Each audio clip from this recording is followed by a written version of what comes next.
అంటే ఈ రాత్రికి ఏమైనా జరగొచ్చు అనే పరిస్థితి ఉంది అంటే మరి నిజంగా ఇది ఎక్కడ ఫుల్ స్టాప్ పడుతుంది లేకపోతే వాళ్ళంతా భారత్కి వచ్చే పరిస్థితులు ఉన్నాయా అసలు ఇదంతా ఎట్లా అంటే భారతదేశంలోని ప్రతి హిందువు బంగ్లాదేశ్ లో పాకిస్తాన్ లో ఉన్న హిందువుల గురించి ఆలోచించడం మొదలు పెట్టాలి. ఓకే, వాళ్ళ గురించి ఇక్కడ నేను కూడా కొంతమంది కమెంట్ చూస్తున్నాను, మన దేశంలోని హిందువులకే దిక్కు లేదనంటే ఇంకా బంగ్లాదేశ్ హిందువుల గురించి ఏం ఆలోచిస్తావని.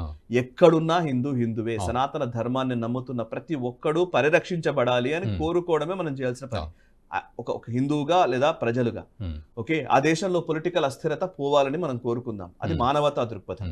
బట్ అక్కడున్న ఒక మతాన్ని పూర్తిగా తుడిచిపెట్టేయాలన్న ఉన్మాద భావజాలం కూడా పోవాలని కోరుకోవడం మన బాధ్యత కదా, అది మనం అనుకోవాల్సింది. నెంబర్ 1. నెంబర్ 2, ఇది వ్యక్తిగతంగా చేయాల్సిన పని. సామాజికంగా చేయాల్సిన పని ఏంటంటే ఈ దేశంలోని హిందువులు, ఈ దేశంలోని హిందూ సంఘాలు, నాయకులు ఎవరున్నా కానీ వీళ్ళందరూ బంగ్లాదేశ్ లో ఉన్నటువంటి లైక్ రోహింగ్యాలు వచ్చి ఇక్కడ తీసుకుంటున్నారండి ఆధార్లు, ఓటర్ ఐడీలు, సిటిజన్షిప్లు తీసుకుంటున్నారు కదా, అందరూ వస్తున్నాయి కదా. బట్ మన దగ్గర ఉన్న వాళ్ళకి మనం ఎందుకు ఆశ్రయం ఇవ్వం, మన హిందువులకు ఎందుకు ఇవ్వరు? నిజానికి రోహింగ్యాలు అక్కడ పెద్ద గొడవ చేసి అక్కడ వాళ్ళతో మయన్మార్ లో పెద్ద అస్థిరతను క్రియేట్ చేసి వచ్చిన వాళ్ళు. రోహింగ్యాలేం మానవతా దృక్పథంతో వాళ్ళు వచ్చిన వాళ్ళు కాదు. వాళ్ళు విపరీతమైన దాడులు చేస్తే వాళ్ళ మీద రిటాలియేట్ చేసి కొట్టితే అప్పుడు వాళ్ళు బయటకు వచ్చారు. హిందువులు అట్ట కాదు, బతుకు జీవుడా అని వాళ్ళు బతుకుతూ ఉంటే వాళ్ళ మీద మతం పేరిట ఉన్మాదంతో దాడి చేసి రేపులు చేసి వాళ్ళను మతం మారుస్తూ ఉంటే వాళ్ళు పాపం పలాయనం చిత్తగించి ఇక్కడికి వస్తే వాళ్ళ విషయంలో ఇక్కడ అక్కసు. సో సిఏఏ పూర్తిగా ఇంప్లిమెంట్ చేసే విధంగానైనా చర్యలు తీసుకోవాలి. నెంబర్ 2. నెంబర్ 3, ఎక్కడైతే ఇన్ఫిల్ట్రేషన్ జరుగుతుందో ఇప్పుడు ముఖ్యంగా వెస్ట్ బెంగాల్ లాంటి రాష్ట్రాల్లో ఆర్టికల్ 356 పెడతారా, లేకపోతే రాష్ట్రపతి పాలన పెడతారా, ఇంకోటి చేస్తారా తెలియదు. బట్ అక్కడ బార్డర్ ని ప్రొటెక్ట్ చేయాలి. అండ్ హిందూస్ ఎవరైతే నిజంగా బాధతోటి వస్తున్న వాళ్ళు ఉన్నారో వాళ్ళని హక్కున చేర్చుకునే వెసులుబాటు ఈ దేశమే కల్పించాలి. ఇంకే దేశం లేదు, ప్రపంచంలో ఏ దేశం లేదండి హిందువులకు వెళ్ళడానికి. ఉన్నది ఇదొక్కటే దేశం, భారతదేశం మాత్రమే. ఇక్కడికి కూడా వాళ్ళకి నో ఎంట్రీ పెడతా.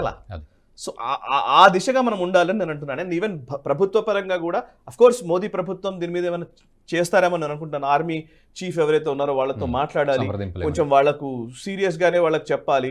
మనం కూడా మానిటర్ చేయాలి, అక్కడ ఉండి ఎక్కడెక్కడ దాడులు జరుగుతున్నాయి అక్కడ మానిటర్ చేయాలి, మనం కూడా ఇన్ఫర్మేషన్ షేర్ చేయాలి, వాళ్ళని కాపాడే ప్రయత్నం చేయాలి. ఇవన్నీ భారత ప్రభుత్వం చేయాలని మనం కోరుకుందాం.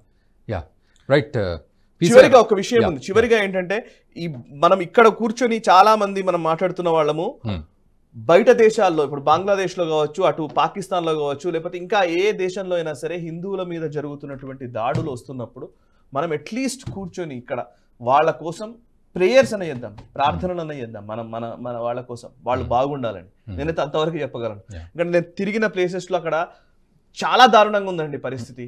వాళ్ళు అసలు కంట నీరు పెట్టుకుని అసలు మాట్లాడాలంటే భయపడుతున్న పరిస్థితుల్లో ఉన్నారండి వాళ్ళు. మనం ఇక్కడ ఏదో సరదాగా బాగా మాట్లాడుతున్నాం కానీ వాళ్ళు మాట్లాడడానికి ఎవరితోనన్నా ఒక మాట మాట్లాడితే, ఇప్పుడు చూడండి అడ్వైజరీ ఇష్యూ, ఒక్క మెసేజ్ పెట్టారా మీ పని అయిపోయింది అన్నట్టుగా అడ్వైజరీస్ ఇస్తున్నారు message. So let's pray good for them. ఈ వీడియో మీకు నచ్చినట్టయితే లైక్ చేయండి, 10 మందికి షేర్ చేయండి, అలాగే కామెంట్ల రూపంలో మీ అభిప్రాయాలను మాతో పంచుకోండి. Nationalist hub group of channels ను సబ్స్క్రైబ్ చేసుకుని తెలుగునాట జాతీయవాద జర్నలిజాన్ని ప్రోత్సహించండి. ఈ వీడియో కింద ఉన్న బెల్ ఐకాన్ పై క్లిక్ చేయడం మర్చిపోవద్దు.